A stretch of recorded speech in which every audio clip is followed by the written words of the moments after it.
പരിശുദ്ധാത്മാവേ സഹായക, നിരന്തരമെന്നെ സഹായിക്കണേ. നിത്യവും കൂടെ വസിക്കുന്നോനേ, അഭിഷേകത്തിൻ അഗ്നി നിറച്ചിടണേ.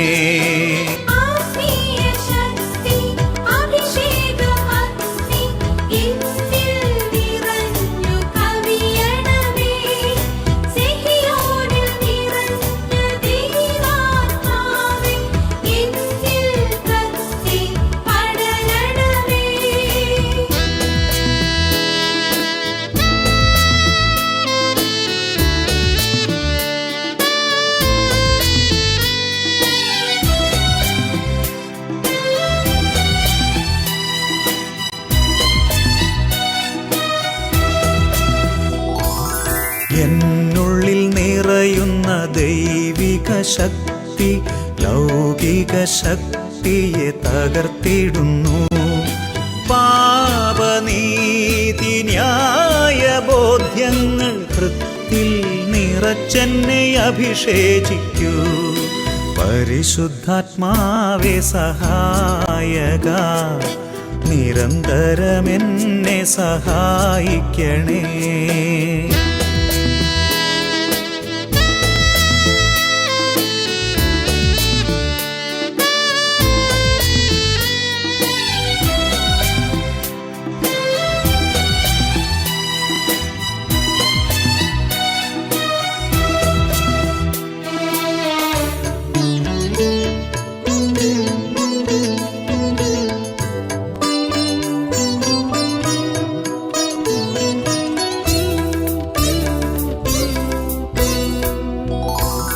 വചനം പഠിക്കുവാൻ കൃപ ചൊരിയണമേ, അനുസ്മരിച്ചിടാനും വരമരുളൂ.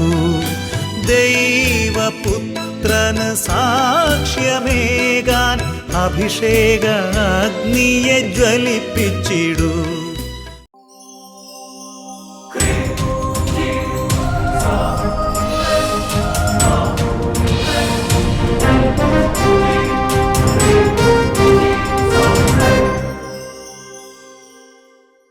Praise the Lord. Praise the Lord. Hallelujah. Hallelujah. അഭിഷേകാഗ്നിയുടെ എല്ലാ പ്രേക്ഷകർക്കും രക്ഷിതാവും കർത്താവുമായ ഈശോ മിശിഹായുടെ ധന്യനാമത്തിൽ കൃപയും സമാധാനവും. ഹല്ലേലൂയ. ഹല്ലേലൂയ. ഹല്ലേലൂയ. ഹല്ലേലൂയ. പ്രിയപ്പെട്ട ദൈവമക്കളെ, ഇന്ന് നാം ചിന്തിക്കുന്നത് കർത്താവിൻ്റെ സഭയ്ക്ക് വേണ്ടി ഞാൻ എന്തു ചെയ്യണം. ഇന്നത്തെ ഒരു പ്രത്യേക അന്തരീക്ഷത്തിൽ ഓരോരുത്തരുടെ ഹൃദയത്തിൽ പരിശുദ്ധാത്മാവ് ഒരു ഉൾത്തള്ളൽ നൽകുകയാണ്. എന്തെങ്കിലും കർത്താവിൻ്റെ സഭയ്ക്ക് വേണ്ടി ചെയ്യണം. അതുകൊണ്ട് പ്രിയപ്പെട്ട സഹോദരങ്ങളെ, ദൈവത്തിൻ്റെ ആത്മാവിൻ്റെ പ്രേരണകളെ നാം അനുധാവനം ചെയ്യണം, നാം പിൻചൊല്ലണം. അത് നമ്മുടെ ആത്മീയ വളർച്ചയ്ക്ക് അത്യാവശ്യമാണ്. അതിനെക്കുറിച്ച് ഇന്ന് നമ്മൾക്ക് ചിന്തിക്കാം. അതിനു മുമ്പ് ഒരു വ്യക്തിയുടെ അനുഭവം കേട്ട് നാം ഒന്ന് സ്തുതിച്ച് പ്രാർത്ഥിച്ചിട്ട് വചന ശുശ്രൂഷയിലേക്ക് പ്രവേശിക്കുകയാണ്. എൻ്റെ പേര് എലിസി പോള്. ഞാൻ ആളൂർ ആനത്തടം ഇടവകയിൽ നിന്ന് വരുന്നു. എവിടെന്നാ? ആളൂർ ആനത്തടം ഇടവകയിൽ നിന്ന്. ആളൂർ ആനത്തട ഇരിങ്ങാലക്കുട. പറഞ്ഞോളൂ. എൻ്റെ കാലിൽ 15 വർഷത്തോളമായിട്ട് 2 കാലിൻ്റെ കാൽപാദത്തിലും നിറച്ച് ആണിയായിരുന്നു. ഒരു 5 രണ്ട് കാലുകളിലും 2 കാൽപാദങ്ങളിലും നിറച്ചു ആണി. എന്റെ പിതാവേ, ഇപ്പൊ എങ്ങനെയാവും? നടക്കാൻ മുറ്റത്തും അകത്തൊക്കെ ഞാൻ ചെരുപ്പിട്ടാണ് നടന്നായിരുന്നു. മുറ്റത്തൊക്കെ ഒരു കുഞ്ഞു കല്ല് പോലും എന്റെ കാലിൽ ചെരുപ്പിട്ടാലും ആ കല്ലുമ്മ പ്രസ് ചെയ്തിട്ടുണ്ടെങ്കിൽ ഇങ്ങനെ കാല് പൊക്കി പിടിക്കും. അതുപോലെയായിരുന്നു. എത്ര സഹിച്ച് 2 കാലില് നിറച്ചു ആണി. ഞാൻ ഈ ഹോമിയോ മരുന്ന് കഴിച്ചു, ഒരു തുള്ളി മരുന്ന് ഒഴിച്ചു. അപ്പൊ ആണി കുറച്ചിങ്ങനെ പൊന്തി പോരും. അത് അങ്ങനെ ഇപ്പൊ ഒരാഴ്ചയൊക്കെ കുഴപ്പമുണ്ടാവില്ല. അത് കഴിഞ്ഞാൽ വീണ്ടും വരും. ഇംഗ്ലീഷ് മരുന്നും കഴിച്ചായിരുന്നു. അന്നും ഇങ്ങനെ തന്നെയായിരുന്നു. കഴിക്കാനൊന്നും തരില്ല. ഇത് ഒഴിക്കാനായിട്ടൊരു മരുന്ന് വരായിരുന്നു. അത് തരുമ്പോ ഒഴിക്കുമ്പോ ഒരാഴ്ചയൊക്കെ ഇങ്ങനെ കുറേശ്ശെ കുറവുണ്ടാവും. 2ാമത്തെ ആഴ്ച പണ്ടത്തെ പോലെ തന്നെ ആവും. അങ്ങനെ ഇരിക്കുമ്പോ ഞാൻ 2017 മെയ് മാസം 13-ാം തീയതി 2ാമത്തെ വെള്ളിയാഴ്ച ആദ്യമായിട്ട് ഞാൻ അട്ടപ്പാടിയിൽ വന്നു.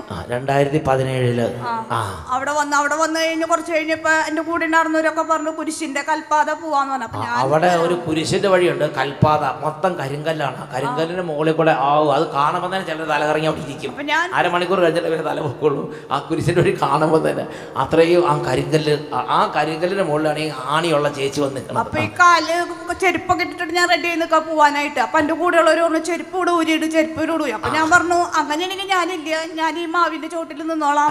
എന്റെ കാലിന്റെ സ്ഥിതി എനിക്ക് അറിയുള്ളൂ കുട്ടിയെ എന്ന് പറഞ്ഞിട്ട് എന്നാ ഞാനില്ല, എന്റെ ചെരുപ്പ് മാവിന്റെ ചോട്ടിൽ നിൽക്കാൻ ഞാൻ കൂട്ടം തെറ്റിയൊന്നും പോവില്ല, ഞാൻ ഇവിടെ നിന്നോളാൻ പറഞ്ഞു. അപ്പൊ എന്റെ കൂടെ അഭിഷേക് അഗ്നി ലീഡേഴ്സ് ആയിട്ടുള്ള ഷിൻസൻ എന്ന് പറഞ്ഞൊരു സഹോദരനാണ് ഞങ്ങളെ കൊണ്ടുവന്നായിരുന്നത്.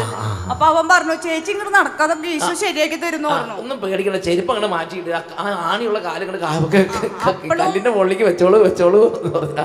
അപ്പോഴും എനിക്ക് മടിയായിരുന്നു. മടിച്ചിട്ടാണെങ്കിൽ ഞാൻ അങ്ങനെ കാലൊക്കെ ചെരിച്ച് കല്ലെവിടെയാന്നൊക്കെ സൂക്ഷിച്ച് നോക്കി ചെരിച്ചും നല്ല മിനുസമുള്ള നല്ല കല്ല് നോക്കി അരുത്തുകോടെ ഇങ്ങനെ പോകാൻ നോക്കുമ്പോ പറ്റണില്ല. എന്നാലും ഇങ്ങനെ ചെരിച്ച് ഇങ്ങനെ ചവിട്ടി പോയി ഒരു 5-6 സ്ഥലം വരെ ഞാൻ ഓർക്കണ്ട അങ്ങനെ ചെരിച്ച് ചവിട്ടിയത്.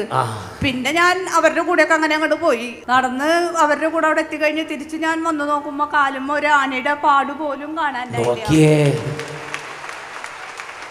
ആ കുരിശിന്റെ വഴി കുരിശിന്റെ വഴി ആ പാണിന്ന് വെച്ച പാറക്കല്ലുകളുടെ മുകളിൽ കൂടെ നടക്കാൻ വയ്യ എന്ന് പറഞ്ഞു. അപ്പോൾ ആ കൂടെ ഉണ്ടായിരുന്ന വിശ്വാസമുള്ള ഒരാൾ പറഞ്ഞു നടക്കൂ, ഒരു കുഴപ്പമില്ല, യേശുവിൻ്റെ പീഡാനുഭവം അല്ലേ ധ്യാനിക്കണമെന്ന് പറഞ്ഞു. അങ്ങനെ ഒരു 6 സ്ഥലം വരെ വേദനിച്ച് ഇങ്ങനെ പോയത് ഓർക്കുന്നുണ്ട്. പിന്നെ ഒരു കുഴപ്പമില്ല. ആ കുരിശിന്റെ വഴി കഴിഞ്ഞ് നോക്കുമ്പോൾ കാൽപാദത്തിൽ ഒട്ടും ആണിയില്ല. ആ കൂടെ ഉണ്ടായിരുന്നവരൊക്കെ കാണിച്ചു കൊടുത്തായിരുന്നോ? അപ്പോൾ അവിടുന്ന് ഒരു ബസ് നിറച്ചു ആളാണ് വന്നിരിക്കണതേ അല്ലേ. അപ്പോൾ അവിടെയുള്ള ലീഡർമാരും എല്ലാവരും നോക്കിയപ്പോൾ കാലിൽ അരിയാണില്ല, കാലിൽ ആണിയില്ല. 2 കാലും പരിപൂർണമായി ക്ലിയറാണ്. അവിശ്വാസികൾ, യുക്തിവാദികൾ, നിരീശ്വരന്മാർ, നിഷേധികൾ, മാത്സര്യക്കാർ, വിഗ്രഹാരാധകരൊക്കെ ഇരിക്കേണ്ടവരെല്ലാം കാണട്ടെ. പിന്നെ ഇന്ന് വരെ എല്ലാ മാസവും 2ാമത്തെ വെള്ളിയാഴ്ച അട്ടപ്പാടിയിൽ 10ാമത്തെ പ്രാവശ്യമാണ് ഞാൻ ഇപ്പൊ പോയിക്കൊണ്ടിരിക്കുന്നത്. ഇതുവരെ മുടങ്ങിയിട്ടില്ല. കർത്താവ് ഈ അപ്പൊ നോക്കി ആ കുരിശിന്റെ വഴി നടത്തി തീരുന്നതിന് മുമ്പ് ഈ ആണി എത്ര വർഷമായിട്ടുള്ളതാണ്? 15 വർഷമായി. 15 വർഷമായി 2 കാലുകളിൽ നിറച്ചാണി. അതാണ് ഒരു കുരിശിന്റെ വഴി. പിന്നെ ഇതുവരെ വന്നിട്ടില്ല. ഇതുവരെ വന്നിട്ടില്ല. നോക്കിയേ, അത്ഭുതം കണ്ട. സന്തോഷമുള്ളവർ നന്നായി കൈ ഉയർത്തി പിടിച്ചില്ലേ? ഈ നന്നായിട്ട് ശക്തിയോടെ കൈയടിച്ച് കർത്താവിനെ ആരാധിക്കുന്നു.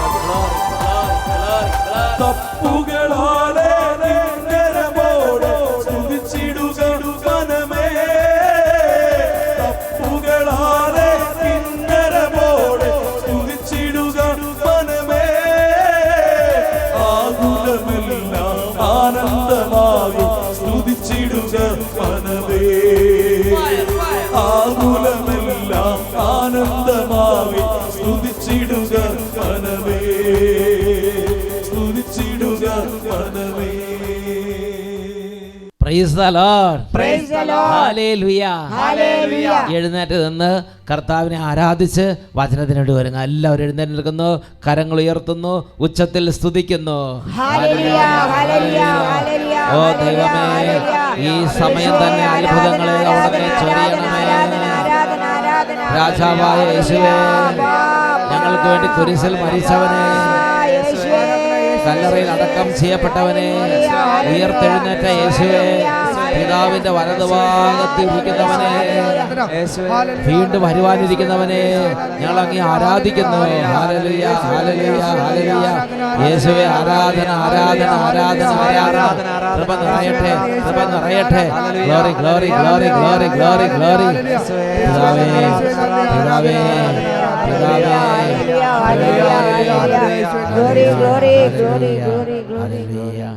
ഈശോയുടെ നാമത്തിൽ അനുഗ്രഹിക്കുന്നു, ഇപ്പോഴും എപ്പോഴും എന്നേക്കും.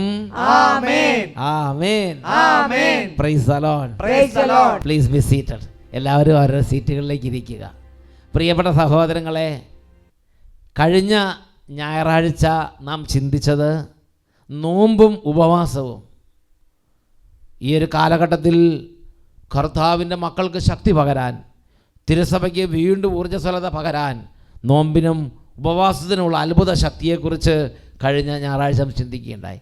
ഇന്ന് നമ്മൾ ചിന്തിക്കുന്നത് പ്രായശ്ചിത്തങ്ങളുടെയും പരിഹാരങ്ങളുടെയും ദാനധർമ്മങ്ങളുടെയുമായ ഒരു ജീവിത രീതി എപ്രകാരം ദൈവകൃപ ഭൂമിയിലേക്ക് കൊണ്ടുവരും എന്നതിനെക്കുറിച്ചാണ്. ബഹുമാനപ്പെട്ട ബിനോയ് കരുമരുതെങ്കിൽ അച്ഛൻ ഈ ഒരു കാര്യത്തെക്കുറിച്ച് നമ്മെ ഉത്ബോധിപ്പിക്കാൻ ദൈവത്താൽ തിരഞ്ഞെടുക്കപ്പെട്ടിരിക്കുകയാണ്. ബിനോയിച്ചിൻ്റെ വാക്കുകളെ നമുക്കിപ്പോൾ ശ്രദ്ധിക്കാം. പ്രിയപ്പെട്ട സഹോദരങ്ങളെ, വട്ടാലച്ചൻ്റെ ആത്മീയ കൂട്ടായ്മയിൽ നിന്നുകൊണ്ട് ഈ ഒരു പരിഹാര പ്രാച്യത്തെക്കുറിച്ച് പറയുന്ന എനിക്ക് വലിയൊരു സന്തോഷമാണ്. ഈ ഒരു കാര്യത്തെക്കുറിച്ച് ബൈബിളിലെ ഒരു വചനഭാഗം പറഞ്ഞുകൊണ്ട് ഞാൻ പതുക്കെ ആരംഭിക്കാം. എസക്കിയേൽ പ്രവചനത്തിൽ 22-ാമത്തെ അധ്യായത്തിൻ്റെ 30-31 വാക്യങ്ങൾ. എസക്കിയേൽ 22, 30, 31 വാക്യങ്ങൾ. അവിടെ കാണുന്ന സംഭവം ഇപ്രകാരമാണ്. ഞാനൊന്ന് വായിക്കാം. ഞാൻ ആ ദേശത്തെ നശിപ്പിക്കാതിരിക്കേണ്ടതിന് കോട്ട പണിയാനോ കോട്ടയുടെ വിള്ളലിൽ നിലയുറപ്പിക്കാനോ തയ്യാറുള്ള ഒരുവനെ അവരുടെ ഇടയിൽ ഞാൻ അന്വേഷിച്ചു, എന്നാൽ ആരെയും കണ്ടില്ല. അതുകൊണ്ടാണ് എൻ്റെ രോഷം അവരുടെ മേൽ ചൊരിയപ്പെട്ടത്. ഞാൻ ഓർക്കാണ്, സെമിനാരിയിൽ പഠിച്ചിരുന്ന കാലഘട്ടത്തിൽ സെമിനാരി പ്രൊഫസർമാരെ വചനഭാഗത്തെക്കുറിച്ച് വ്യാഖ്യാനിച്ചത് എൻ്റെ മനസ്സിലുണ്ട്. ഞാൻ ആ ദേശത്തെ നശിപ്പിക്കാതിരിക്കേണ്ടതിന് കോട്ട പണിയാനോ കോട്ടയുടെ വിള്ളലിൽ നിലയുറപ്പിക്കാനോ തയ്യാറുള്ള ഒരുവനെ എങ്കിലും ഞാൻ അന്വേഷിച്ചു, ആരെയും കണ്ടില്ല. അതുകൊണ്ട് ആ ഒരു തകർച്ച, രോഷം അവരുടെ മേൽ വന്ന് പതിക്കപ്പെട്ടു. അതിൻ്റെ പശ്ചാത്തലം എങ്ങനെയാണ്? പഴയ നിയമത്തിൽ ഒരു രാജ്യം വേറൊരു രാജ്യത്തെ ആക്രമിക്കാൻ വരുമ്പോൾ ആക്രമിക്കപ്പെടാൻ പോകുന്ന രാജ്യം കോട്ടയടച്ച് കോട്ടയ്ക്കുള്ളിൽ ഭദ്രമായി നിലകൊള്ളും. അപ്പോൾ പുറത്തുനിന്ന് ആക്രമിക്കാൻ വന്ന രാജ്യം കോട്ടയുടെ പുറത്ത് പാളയമടിക്കും. അങ്ങനെ കോട്ടയുടെ പുറത്ത് പാളയമടിച്ച് കഴിയുമ്പോൾ പിന്നെ ഉള്ളിലുള്ളവർക്ക് പുറത്ത് പോകാനോ ട്രാൻസാക്ഷൻ, ബിസിനസ് അല്ലെങ്കിൽ വാണിജ്യവിനിമയം ഒരു കാര്യങ്ങളും നടക്കാൻ പറ്റാതെ വരും. അങ്ങനെ ഉള്ളിലുള്ള ആൾക്കാർ പട്ടിണിക്കോലങ്ങളാകും. അങ്ങനെ പട്ടിണിക്കോലങ്ങളാകുമ്പോൾ ഈ പുറത്ത് പാളയം അടിച്ചിരിക്കുന്ന ശത്രുക്കൾ എന്ന് പറയാം, അവർ വലിയ ഇരുമ്പുമുട്ടി പോലത്തെ വസ്തുക്കൾ എടുക്കും. അങ്ങനെ ഇരുമ്പുമുട്ടി പോലത്തെ വലിയ വസ്തുക്കളെടുത്ത് അവർ വന്ന് ഈ കോട്ടയ്ക്ക് ഇടിക്കാൻ വേണ്ടി തുടങ്ങും. നമുക്കറിയാം, ഒരു കോട്ടയിൽ പല പ്രാവശ്യം വന്ന് ഇത്രയും വലിയ ഒരുപാട് പേര് പിടിച്ചിടിക്കുമ്പോൾ അല്ലെങ്കിൽ കുതിരയുടെ രഥത്തിൽ വന്ന് അതുകൊണ്ട് ആഞ്ഞിടിക്കുമ്പോൾ സ്വാഭാവികമായിട്ട് ആ കോട്ടയ്ക്ക് വിള്ളലുണ്ടാവും. പ്രധാന ഒരു കരിങ്കല്ല് പൊട്ടിക്കാനാണെങ്കിൽ എന്താ ചെയ്യുക? ആ കരിങ്കല്ല് ഒരേ പോയിന്റിൽ പല പ്രാവശ്യം അടിക്കും. അപ്പോൾ അതിന് വിള്ളലുണ്ട്, പൊട്ടലുണ്ടാവും. എന്ന് പറഞ്ഞാൽ കോട്ടയിൽ പല പ്രാവശ്യം ഇടിച്ച് കഴിയുമ്പോൾ കോട്ടയ്ക്ക് വിള്ളലുണ്ടാവും. അപ്പോൾ ആ വിള്ളൽ അവർ വലുതാക്കും. എന്നിട്ട് ആ വിള്ളൽ വലുതാക്കി അതിൻ്റെ ഉള്ളിലൂടെയാണ് ശത്രുക്കൾ ഈ കോട്ടയുടെ ഉള്ളിലേക്ക് നുഴഞ്ഞു കയറുക. അങ്ങനെ ശത്രുക്കൾ നുഴഞ്ഞു കയറാൻ തുടങ്ങുമ്പോൾ ഈ കോട്ടയ്ക്കുള്ളിൽ ദൈവത്തോട് സ്നേഹമുള്ള, ദൈവജനത്തോട് സ്നേഹമുള്ള തിരഞ്ഞെടുക്കപ്പെട്ട ആരെങ്കിലും ഉണ്ടെങ്കിൽ, അത് പ്രവാചകനാകാം, പുരോഹിതനാകാം, ന്യായാധിപനാകാം, ദൈവജനത്തിൽ ആരുമാകാം, ആരെങ്കിലും ഒരാൾ അങ്ങനത്തെ ഒരു വിളിയുള്ള ഒരാളുണ്ടെങ്കിൽ, അങ്ങനത്തെ ഒരു പ്രേരണയുള്ള ഒരാളുണ്ടെങ്കിൽ അവർ ചെയ്യുന്ന കാര്യം വേഗം തന്നെ ഈ കോട്ടയുടെ വിള്ളിൽ കയറി നിലയുറപ്പിക്കും. പ്രിയപ്പെട്ട സഹോദരങ്ങളെ, ഒരു കോട്ടയുടെ വിള്ളിൽ കയറി നിലയുറപ്പിക്കുക എന്ന് പറയുമ്പോൾ സ്ഥിതി ചിന്തിച്ച് നോക്കണം. പിന്നെ പുറകെ വരുന്ന ഈ പുറത്തുനിന്ന് ഇരുമ്പുമുട്ടി വെച്ചിരുന്ന ഓരോ ഇടിയും ഓരോ ആക്രമണങ്ങളും ഇദ്ദേഹത്തിൻ്റെ ശരീരത്തിലാന്ന് വന്ന് പതിക്കുക. ഇപ്പോൾ ഒരു മരം അറക്കുന്ന സമയത്ത് മരത്തിൻ്റെ ഇടയ്ക്ക് ഒരു ആപ്പ് വെക്കുന്ന സ്ഥിതി ചിന്തിച്ച് നോക്ക്. അങ്ങനെ ഈ ജനം നശിക്കാതിരിക്കാൻ വേണ്ടി വേദന സഹിക്കുന്ന കോട്ടയുടെ വിള്ളിൽ നിലയുറപ്പിക്കുന്ന ഒരാളെങ്കിലും ഉണ്ടായിരുന്നുവെങ്കിൽ ഇതെല്ലാം തടയപ്പെടും. ഈ ഒരു ആക്രമണം, ഈ തിന്മയുടെ ആക്രമണം, ഈ ശത്രുവിൻ്റെ ആക്രമണം കർത്താവ് തടയുമെന്നാണ് വചനത്തിലൂടെ വെളിപ്പെടുത്തുന്നത്. എൻ്റെ പ്രിയപ്പെട്ട സഹോദരങ്ങളെ, അതുകൊണ്ട് ബഹുമാനപ്പെട്ട സേവർഖാൻ വട്ടാരച്ചൻ ആത്മീയ ഒരു ഉൾത്തള്ളലിൽ അച്ഛൻ പറഞ്ഞ ചില കാര്യങ്ങൾ നമ്മുടെ മനസ്സിൽ പതിഞ്ഞിട്ടുണ്ട്. 3 തരത്തിലുള്ള പ്രാർത്ഥനയെക്കുറിച്ച് അച്ഛൻ പറഞ്ഞു. അതിൽ മൂന്നാമത്തേത് ഈ പ്രായശ്ചിത്തവും പരിഹാര പ്രാർത്ഥനകളും പ്രിയപ്പെട്ട സഹോദരങ്ങളെ ഉയർത്താൻ തുടങ്ങുമ്പോൾ അതുപോലെ ദൈവശക്തി പ്രകടമാകും. അതിന് വലിയ വിലയുണ്ട്, അതിന് വലിയ പ്രാധാന്യമുണ്ട്. ഞാൻ ഓർക്കുക, എൻ്റെ ചങ്ക് കീറിയതുപോലത്തെ ഒരു അനുഭവം, ചങ്ക് തുളച്ചൊരു അനുഭവം ഞാൻ ഷെയർ ചെയ്യാം. ഒരു രൂപതയിൽ സംഭവിച്ചൊരു കാര്യം ഞാൻ ഓർക്കാണ്. ആ രൂപതയിലെ യൂത്ത് മൂവ്മെൻ്റ് ഡയറക്ടറായിരിക്കുന്ന അച്ഛനും ഒരു 10 ചെറുപ്പക്കാരും കൂടെ ഒരു യൂണിറ്റ് സന്ദർശിക്കാൻ വേണ്ടി വരികയാണ്. അങ്ങനെ യൂണിറ്റ് സന്ദർശിക്കാൻ വേണ്ടി വന്ന്, അപ്പോൾ പള്ളി ഇരിക്കുന്നത് ഒരു മലയുടെ ഫ്രണ്ടിലാണ് പള്ളി ഇരിക്കുന്നത്. അപ്പോൾ അവർ യൂണിറ്റ് സന്ദർശനം ആരംഭിച്ച് യൂത്തെല്ലാം ഉണ്ട്. ഒരു മഴക്കാലമാണ്. പെട്ടെന്ന് സംഭവിച്ചത്, ഈ പള്ളിയുടെ പുറകിലുണ്ടായിരുന്ന ഒരു മലയിൽ ഉരുൾ പൊട്ടി. ഉരുൾപൊട്ടലുണ്ടാകുമ്പോൾ നമുക്കറിയാം ഭയങ്കരമായിട്ട് ആൾക്കാർ ജീവനം കൊണ്ട് ആ കുട്ടികളുടെ അടുത്തുകൊണ്ട് ആൾക്കാർ ഓടുന്നു, എത്ര പേര് മണ്ണിൻ്റെ അടിയിലായെന്ന് അറിയാൻ പറ്റില്ല. അതുപോലെ തരത്തിലുള്ള ബുദ്ധിമുട്ടുകൾ, കരച്ചിൽ, നിലവിളി എല്ലാം നടന്നുകൊണ്ടിരിക്കുക. അപ്പോൾ ജാതിമത ഭേദമന്യേ എല്ലാവരും വേഗം രക്ഷാപ്രവർത്തനത്തിൽ ഏർപ്പെട്ടു. അപ്പോൾ ഇവർ ഈ വന്ന യൂത്തും അച്ഛനും എല്ലാവരും ജാതിമത ഭേദമന്യേ രക്ഷാപ്രവർത്തനത്തിൽ ഏർപ്പെട്ടു. അപ്പോൾ പള്ളി ഒരു സ്കൂളുണ്ട്, ആ സ്കൂളിലേക്ക് ആൾക്കാരെ മാറ്റി പാർപ്പിക്കുകയാണ്. അങ്ങനെ കാര്യങ്ങളെല്ലാം നടന്നുകൊണ്ടിരിക്കുകയാണ്. അപ്പോൾ ഒരുവിധ കൺട്രോളിലായി കാര്യങ്ങൾ, പോലീസ് എല്ലാ കാര്യങ്ങളൊക്കെ എത്തി. അതിനുശേഷം സമാധാനം വിചാരിച്ചിരിക്കുമ്പോഴാണ് അടുത്ത മലയിൽ ഉരുൾപൊട്ടലിൻ്റേതായ വലിയ ശബ്ദം കേട്ടു. അങ്ങനെ വലിയ ശബ്ദം കേട്ട് കഴിഞ്ഞപ്പോൾ ആദ്യത്തെ സംഭവത്തിൻ്റെ ഭീകരത മനസ്സിലുണ്ടായിരുന്ന ആൾക്കാരെല്ലാം ആ മലയിൽ നിന്ന് ജീവനും കൊണ്ട് 4 വഴിക്ക് ഓടുകയാണ്. നമുക്കറിയാം, ഒരു ലാൻഡ് സ്ലൈഡ് ഉണ്ടാകുമ്പോൾ, ഉരുൾപൊട്ടൽ ഉണ്ടാകുമ്പോൾ ചിലപ്പോൾ പൊട്ടുന്നതിൻ്റെ കൂടെ തന്നെ അതിൻ്റെ ഔട്ട്കം പുറത്തേക്ക് വരും. ചിലപ്പോൾ 5 മിനിറ്റ് കഴിഞ്ഞിട്ടായിരിക്കാം, ചിലപ്പോൾ 2 മിനിറ്റ് കഴിഞ്ഞ്, അത് പല രീതിയിലാണ്. ഏതായാലും രാവിലത്തെ സംഭവത്തിൽ ഭീകരത ഉണ്ടാകുന്ന എല്ലാവരും പ്രാണരക്ഷാർത്ഥം ഓട്ടി മാറുകയാണ്. ആ സമയത്ത് ഈ അച്ഛനും ചെറുപ്പക്കാരും അവിടെ നിൽക്കുകയാണ്. ഈ അച്ഛൻ പെട്ടെന്ന് ഒരു മുമ്പ് ഞാൻ പറഞ്ഞ ഒരു ഉൾത്തള്ളൽ, അച്ഛൻ പെട്ടെന്ന് ഇങ്ങനെ ഒരു അലറുന്നത് പോലെ, അതേപോലെ അച്ഛൻ പറഞ്ഞു മുട്ടുകുത്ത് അവിടെ എന്ന് പറഞ്ഞു. ഈ അച്ഛൻ പറഞ്ഞ ആ ഫോഴ്സിൽ ഈ ചെറുപ്പക്കാർ പെട്ടെന്ന് മുട്ടുകുത്തി. എന്നിട്ട് അച്ഛന് മുട്ടുകുത്തി. എന്നിട്ട് ഈ അച്ഛൻ കരങ്ങൾ ഉയർത്തി ചങ്ക് പറഞ്ഞു ഒറ്റ പ്രാർത്ഥന നടത്തി, കർത്താവേ, ഉരുള് പൊട്ടി ഇവിടുത്തെ ദൈവജനം നശിക്കുന്നുണ്ടെങ്കിൽ ആദ്യം ഞങ്ങൾ നശിക്കട്ടെ, എന്നിട്ട് മതി ദൈവജനം. ഉരുള് പൊട്ടി ഇവിടുത്തെ ദൈവജനം നശിക്കുന്നുണ്ടെങ്കിൽ ആദ്യം ഞങ്ങൾ നശിക്കട്ടെ, എന്നിട്ട് മതി ദൈവജനം. എൻ്റെ പ്രിയപ്പെട്ട സഹോദരങ്ങളെ, പിറ്റേ ദിവസത്തെ പേപ്പറിൽ ജിയോളജിസ്റ്റ് ശാസ്ത്രജ്ഞന്മാർ വന്ന് ഗവേഷണ ശേഷം കൊടുത്ത റിപ്പോർട്ട് കൊടുത്തിട്ടുണ്ടായിരുന്നു, വൻ ദുരന്തം ഒഴിവായി എന്ന് പറഞ്ഞാൽ ഈ ഉരുൾപൊട്ടലിൻ്റെതായ സംഭവങ്ങളെല്ലാം ഭൂമിക്കടിയിൽ സംഭവിച്ചിട്ട് അതിന് ഔട്ട്കം പുറത്തേക്ക് വരാതെ അത് മറ്റൊരു സ്ഥലത്തേക്ക് മാറിപ്പോയി എന്ന്. എൻ്റെ പ്രിയപ്പെട്ട സഹോദരങ്ങളെ, ആ എഴുതപ്പെട്ട വചനം പൂർത്തിയായില്ലേ? ഞാൻ ഈ ദേശത്തെ നശിപ്പിക്കാതിരിക്കേണ്ടതിന് ഈ കോട്ടയുടെ വെളിയിൽ പരിഹാരവും പ്രായശ്ചിത്തവും ചെയ്യുന്ന ഒരാളെങ്കിലും ഉണ്ടെങ്കിൽ, പ്രൈസ് ദി ലോർഡ്, ഹല്ലേലൂയ. എൻ്റെ പ്രിയപ്പെട്ട സഹോദരങ്ങളെ, പ്രഭാഷകന്റെ പുസ്തകത്തിൽ 45-ാമത്തെ അധ്യായത്തിൽ അതിൻ്റെ 23-ാമത്തെ വാക്യത്തിൽ ഒരു കാര്യം രേഖപ്പെടുത്തുന്നുണ്ട്. ബൈബിൾ പഠിക്കുമ്പോൾ നമുക്കറിയാം, പ്രഭാഷകന്റെ പുസ്തകം 45 മുതലുള്ള അധ്യായങ്ങളുടെ പ്രത്യേകത എന്ന് പറയുന്നത്, അതായത് ബൈബിളിലെ എല്ലാ പൂർവ്വ പിതാക്കന്മാരെക്കുറിച്ചും എടുത്തു പറഞ്ഞിട്ട് അവരുടെ ജീവിതത്തിൽ അവർ ചെയ്ത ഏറ്റവും പോസിറ്റീവ് കാര്യങ്ങൾ ഹൈലൈറ്റ് ചെയ്ത് പറയുന്ന അധ്യായങ്ങളാണ് പ്രഭാഷകൻ 45 മുതൽ 50 വരെയുള്ള അധ്യായങ്ങൾ.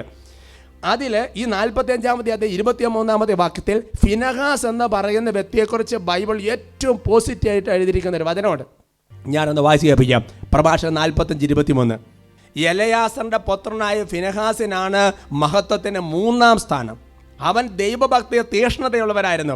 ജനം വഴിതെറ്റിയപ്പോഴും അവൻ ഉറച്ചു നിന്നു. അവൻ ഹൃദയത്തിൻ്റെ കർമ്മോന്മുഖമായ നന്മ കൊണ്ട് ഇസ്രായേലിൻ്റെ പാപങ്ങൾക്ക് പരിഹാരം അനുഷ്ഠിക്കുകയും ചെയ്തു. പ്രിയപ്പെട്ട സഹോദരങ്ങളെ, ഒരു പ്രത്യേക പ്രതിസന്ധി വന്ന് ദൈവജനം പലരും വഴിതെറ്റി പോകുന്ന ഒരു പ്രത്യേക പശ്ചാത്തലം വന്നപ്പോൾ ഫിനഹാസ് എന്ന് പറയുന്ന വ്യക്തി ചെയ്ത കാര്യം എന്താ? ജനം വഴിതെറ്റിയപ്പോൾ അവൻ ഉറച്ചു നിന്ന്.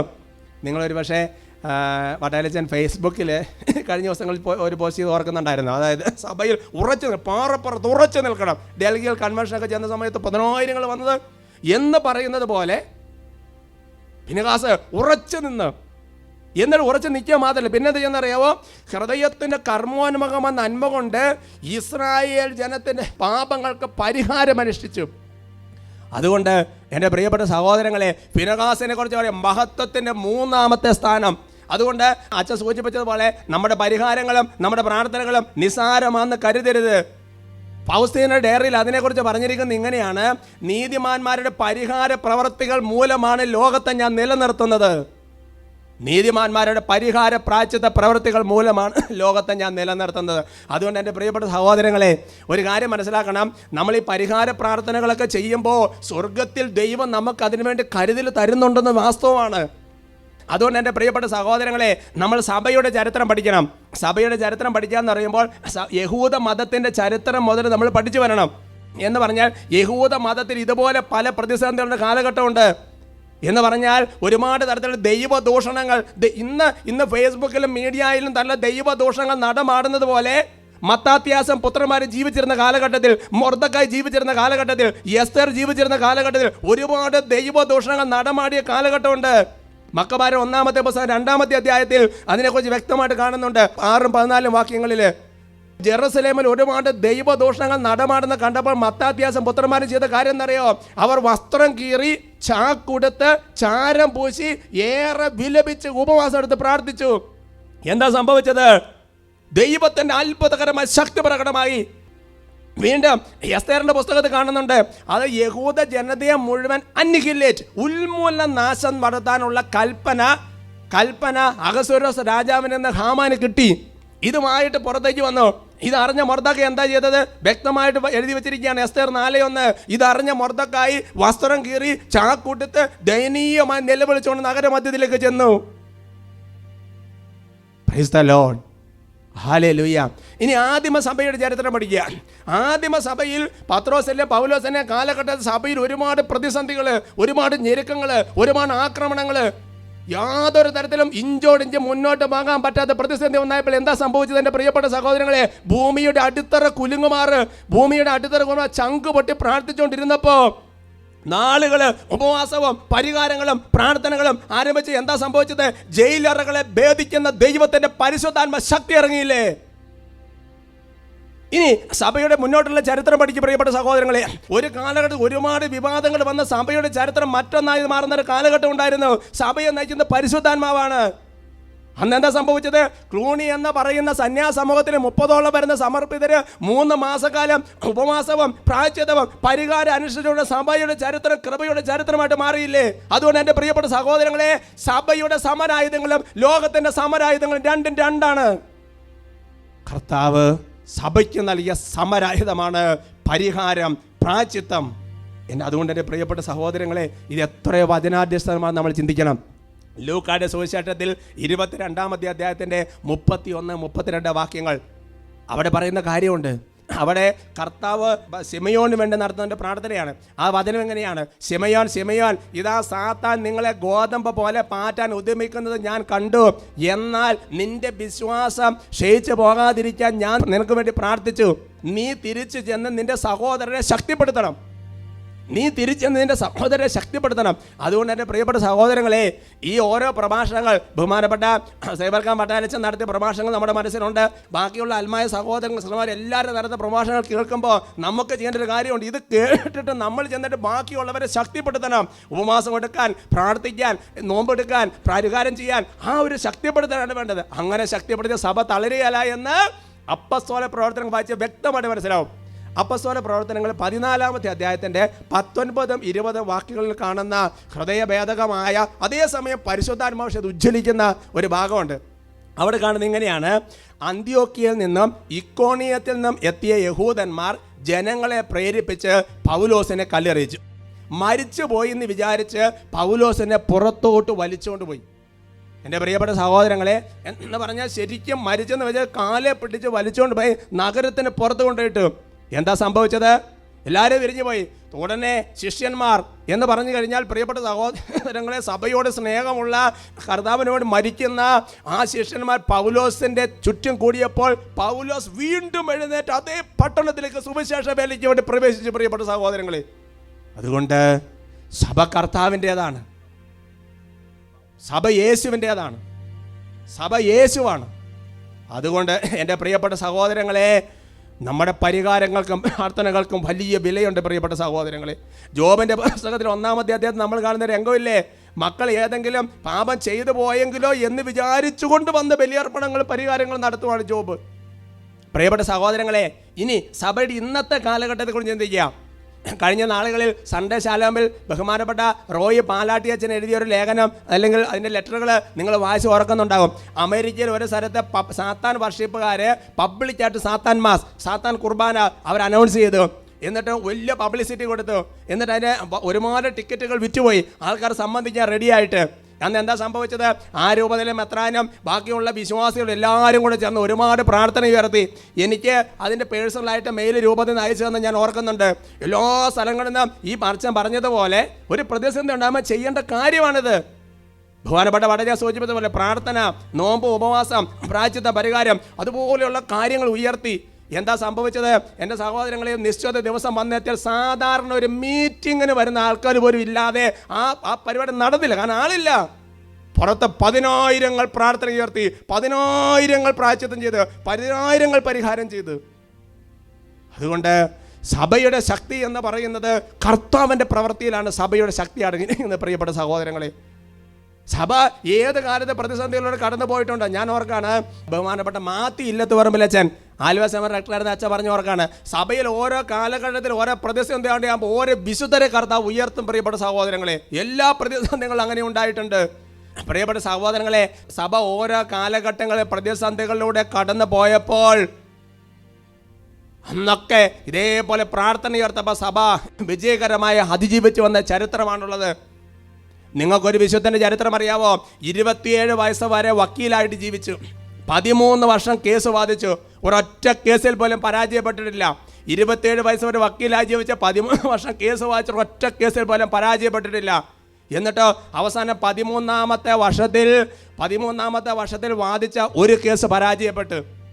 അന്ന് ആ കേസ് പരാജയപ്പെട്ടപ്പോൾ ഈ മനുഷ്യൻ കോടതിയിൽ നിന്നിറങ്ങി. എന്നിട്ട് ഗൗണുമായിട്ട് നേരെ കർത്താവിൻ്റെ ദേവാലയത്തിലേക്ക് വന്ന്, എന്നിട്ട് മാതാവിൻ്റെ രൂപത്തിന് മുമ്പിൽ ചെന്ന്, എന്നിട്ട് ആ കോട്ട് ഒരു മാതാവിൻ്റെ രൂപത്തിന് മുമ്പിലിട്ട്, അമ്മേ ഇനി ഞാൻ എന്ത് ചെയ്യണമെന്ന് ചോദിച്ചു. അപ്പോൾ അവിടെ നിന്നൊരു സ്വരമുണ്ടായി. പരിശുദ്ധ അമ്മയുടെ ഒരു സ്വരം ആ മനുഷ്യൻ ശ്രദ്ധിച്ച്, നിന്നെ ഈ കേസിൽ പരാജയപ്പെടുത്തിയത് ഞാനാണ്, ഇനി മുതൽ നീ എൻ്റെ പുത്രൻ്റെ കേസ് വാദിക്കണം. ഉടനെ ഈ മനുഷ്യൻ വക്കീൽ രാജിവെച്ചിട്ട് നേരെ സെമിനാരിയിൽ അഡ്മിഷൻ ചോദിച്ച് സെമിനാരിയിൽ ചേർന്ന് വൈദികനായി അദ്ദേഹമാണ് പിൽക്കാലത്ത് സഭയുടെ മഹാവിശുദ്ധനായി വിശുദ്ധ അൽഫോൺസ് ലിഗോരിയായിട്ട് രൂപാന്തരപ്പെട്ടത്. അതുകൊണ്ട് പ്രിയപ്പെട്ട സഹോദരങ്ങൾ, സഭയുടെ ഓരോ പ്രതിസന്ധികളും ഉണ്ടാകുമ്പോൾ വിശ്വാസികൾ ഉണരണം, പ്രാർത്ഥന ഉയരണം, പ്രായശ്ചിത്തം ഉയരണം, ജപമാല ഉയരണം. ഇങ്ങനെ ഓരോ തരത്തിലുള്ള പരിഹാര പ്രാർത്ഥനകളും ഓരോ തരത്തിലുള്ള കർത്താവിൻ്റെ പ്രബോധനങ്ങൾ കഴിച്ച് നിലകൊള്ളുമ്പോൾ ദൈവത്തിൻ്റെ പരിശുദ്ധാത്മ ശക്തി പ്രകടമാകും. പ്രിയപ്പെട്ട സഹോദരങ്ങളെ, അച്ഛൻ സൂചിപ്പിച്ചതുപോലെ അന്തിമ വിജയം കർത്താവിൻ്റെ കരങ്ങളിലാണ്. അച്ഛൻ വീണ്ടും സൂചിപ്പിച്ച കാര്യം നിങ്ങളുടെ മനസ്സിലുണ്ടല്ലോ, റഷ്യയുടെ സംഭവത്തിൽ വിജയം മാതാവിൻ്റെ വിമല ഹൃദയത്തിനാണ് എന്ന് പറയുന്നത് പോലെ കർത്താവിൻ്റെ വിജയത്തിനായി നമുക്ക് ഒരുമിച്ച് അണിചേരാം. ആമേൻ. Praise the lord. Praise the lord. ഹല്ലേലൂയ. Hallelujah.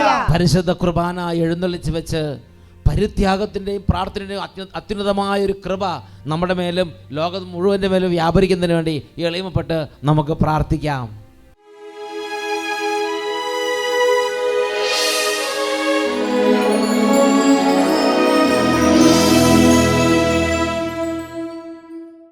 Praise the Lord. Praise the Lord. Hallelujah. Hallelujah. ഈ നിമിഷം നമ്മുടെ എല്ലാ ഭാരങ്ങളും ഈശോയുടെ സന്നിധിയിൽ സമർപ്പിക്കാം. പ്രിയപ്പെട്ട സഹോദരങ്ങളെ, ദിവ്യകാരുണ്യ ആരാധനയിൽ എഴുന്നള്ളിയിരിക്കുന്നത് സ്വർഗത്തിലെ യേശുവാണ്. ഈ സമയം 2 കരങ്ങളും ഈശോയുടെ സന്നിധിയിലേക്ക് ഉയർത്തിപ്പിടിക്കുക. അവരവരുടെ ഹൃദയത്തിലെ വിശ്വാസം എത്ര തീക്ഷ്ണമാണോ അത്രയും പ്രകടമായി ദൈവ അനുഭവങ്ങൾ ഉണ്ടാകാൻ ഈ സമയം കർത്താവ് ഇടവരുത്തും. രോഗികൾ രോഗത്തിൻ്റെ അതികഠിനമായ പീഡ വിട്ടുപോകാൻ രോഗമുള്ള മേഖലകളിലേക്ക് ഇപ്പോൾ രോഗികൾക്ക് കൈകൾ വെച്ച് പ്രാർത്ഥിക്കാവുന്നതാണ്. ഇന്ന് രോഗികളെ പ്രാർത്ഥിക്കാൻ കൊണ്ടുവന്നിരിക്കുന്നവരെല്ലാവരും തന്നെ രോഗികളുടെ മേൽ ഇപ്പോൾ യേശുവിൻ്റെ നാമത്തിൽ കൈകൾ വെക്കുക. ഈ രോഗികളുടെ മേലുള്ള രോഗത്തിൻ്റെ ആധിപത്യങ്ങൾ യേശുവിൻ്റെ നാമത്തിൽ വിട്ടുപോകട്ടെ. പൈശാചിക പിടകൾ ഇപ്പോൾ ഒഴിഞ്ഞു മാറിപ്പോകട്ടെ. ദുഃഖഭാരങ്ങൾ വിട്ടുപോകട്ടെ. നിരാശ വിട്ടുപോകട്ടെ. കൈകളുയർത്തി സ്തുതിക്കുന്നു. ഹല്ലേലൂയ, ഹല്ലേലൂയ, ഹല്ലേലൂയ, ഹല്ലേലൂയ, ഹല്ലേലൂയ. ഈശോയെ ആരാധന, ആരാധന. രോഗത്തെ ബന്ധിച്ച് പ്രാർത്ഥിക്കുന്നു. കർത്താവെ, കഠിനമായ പൈശാചികളെ ബന്ധിക്കുന്നു. രോഗസൗഖ്യം പ്രാപിക്കുന്ന തടസ്സമുള്ള അരുവികളെ ബന്ധിക്കുന്നു. നിരാശയുടെ കെട്ടുകൾ അഴിക്കുന്നു. അവിശ്വാസ പീഡകൾ വിട്ടുമാറിപ്പോട്ടെ. Glory, glory, glory, glory, glory, glory. ഹല്ലേലൂയ, ഹല്ലേലൂയ, ഹല്ലേലൂയ. ഈശോയെ ആരാധന, ആരാധന, ആരാധന, ആരാധന. രോഗത്തിന്റെ മേൽ ഈശോയുടെ അത്ഭുത ശക്തി ഇപ്പോൾ വ്യാപരിക്കട്ടെ.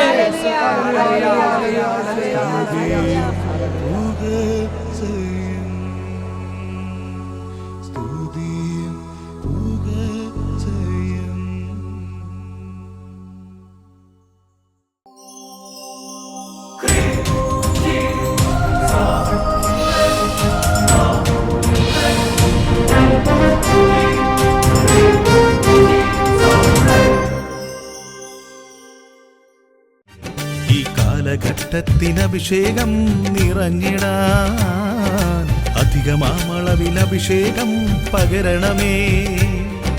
നിറയട്ടെ കവിയട്ടെ എന്നിൽ ഒഴുകട്ടെ പുതിയൊരു അഭിഷേകം നിറയട്ടെ എന്നിൽ കവിയട്ടെ എന്നിൽ ഒഴുകട്ടെ പുതിയൊരു അഭിഷേകം